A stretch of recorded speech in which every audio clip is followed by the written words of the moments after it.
Wachore ni en ok penje penjo, to ka ipenje, duoko mare thothne en lweny. Ma ema nyiedhore tok jakom mar chiro ma Kibuye Judith Matengo, ma bende ong'ere kod nying mar Oledhi ni Nyaramba, mane omak gi picha ka rodho miyo moro e chirono chieng' tich ariyo.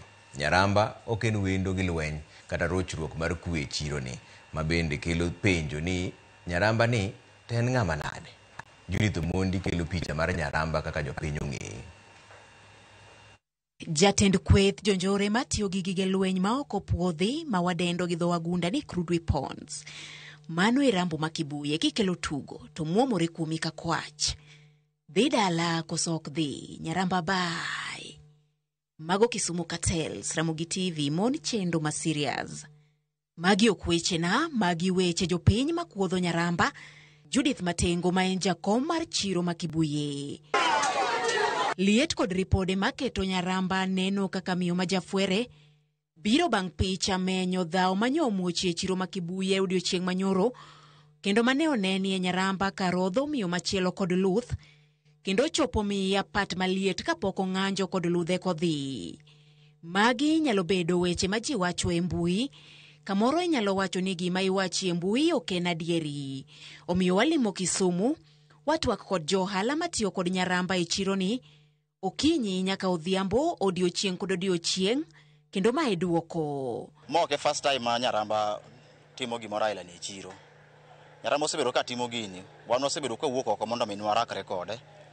To chien kanyo wan matek sana wan be. Nikech chien nitiere jotelo moko mano umo Nyaramba.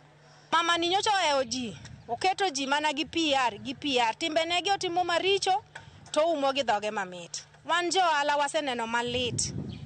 Elwet mama ni. Mara mingi amekuwa akipiga watu sokoni. Sisi kama wafanyabiashara tumelalamika. Na hakuna venye tungeweza kupenya juu, ako na PR juu sana. Anafanya hizi vitu zake mbaya sokoni, jioni yako kwa radio station.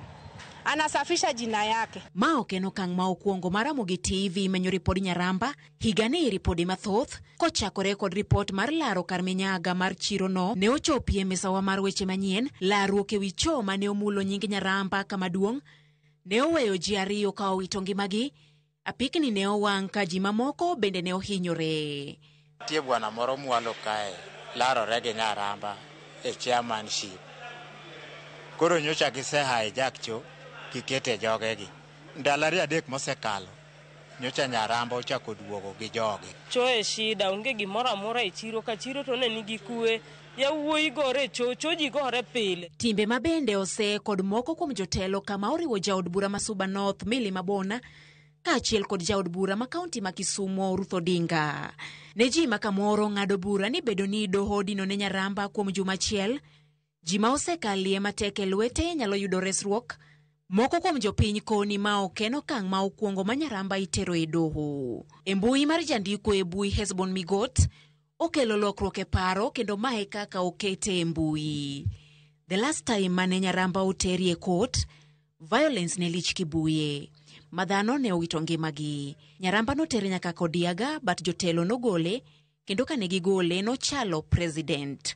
Malingling bende wacho ni josiasa e boma ma Kisumo bende osebedo e ong'ala manyime mar nyayo teko mathoth mar Nyaramba. Mae bende neno e kit weche ma osebedo ka owacho, ka osiro josiasa ma opogore kinde ka kinde. Gisani Nyaramba wachore ni dwaro laro kom mar siasa mar wuod mar Kaloleni Shauri Moyo e kar chung' od bura ma Kisumu Central.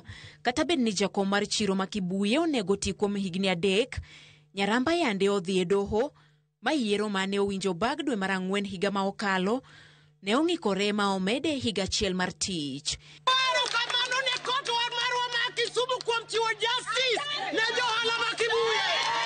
E chiro ma Kibuye, Nyaramba ma bende en nyar Kanyakwar Korumba, en ja ohala mar nyanya.